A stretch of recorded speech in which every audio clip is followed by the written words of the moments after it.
क्या आप जानते हैं कि बल्ब का आविष्कार कैसे हुआ? जो बल्ब आपके घर में जलता है, पहले बल्ब जलते थे, अब एलईडी बल्ब आ गए।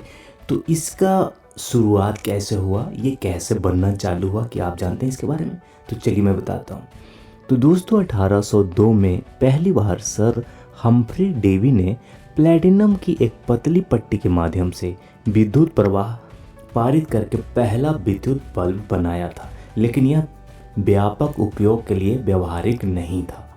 और 1870 के दशक में थॉमस एल्वा एडिसन, आपने नाम सुना ही होगा, उन्होंने व्यवहारिक प्रकाश बल्ब बनाने के लिए कार्बन फिलामेंट का प्रयोग किया था। और यही शुरुआत आगे चलती गई और 22 अक्टूबर 1879 को एडिसन ने अपने पहले व्यवहारिक प्रकाश बल्ब का सफलतापूर्वक परीक्षण किया, जो लगभग 13.5 घंटे तक जल सकता था।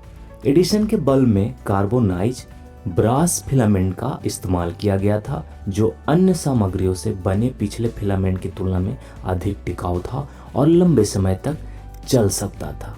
इसी तरह से एडिसन ने अपने उस बल्ब में सुधार करते हुए उन्होंने अंततः एक ऐसा बल्ब बनाया जो 1200 घंटे से अधिक समय तक चल सकता था। प्रकाश बल्ब के आविष्कार का समाज पर महत्वपूर्ण प्रभाव पड़ा है। आपने देखा होगा कि स्टार्टिंग में आपके बल्ब जो थे वो टंगस्टन के, तो बड़े थे 100 वाट के, यानी कि ऊर्जा ज़्यादा लेते थे। धीरे धीरे समय का परिवर्तन होते गया और आजकल जो आप यूज करते हैं बल्ब वो एलईडी का होता है, यानी जिसे हम लाइट एमिटिंग डायोड कहते हैं। वो काफ़ी कम ऊर्जा लेकर के भी उतना ही प्रकाश देता है। तो जो 100 वाट के बल्ब आप जलाते थे उसमें अब 10 से 15 एलईडी बल्ब जलेंगे और प्रकाश में आपको कोई कमी दिखाई नहीं देगी। इलेक्ट्रिकल लाइटिंग के व्यापक उपयोग ने अर्थव्यवस्था के कई क्षेत्रों में औद्योगिकीकरण और उत्पादकता में वृद्धि करने की मदद की है।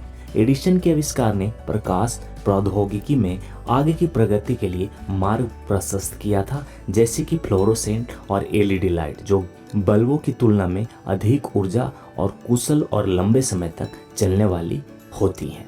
तो आजकल जो हम लोग बल्ब यूज करते हैं वो एलईडी होती है और ये काफ़ी कम ऊर्जा में भी काफ़ी समय तक चलती है। दोस्तों आपको ये जानकारी कैसे लगी प्लीज़ बताएं और बने रहे हमारे साथ इसी तरह के जानकारी पाने के लिए। धन्यवाद।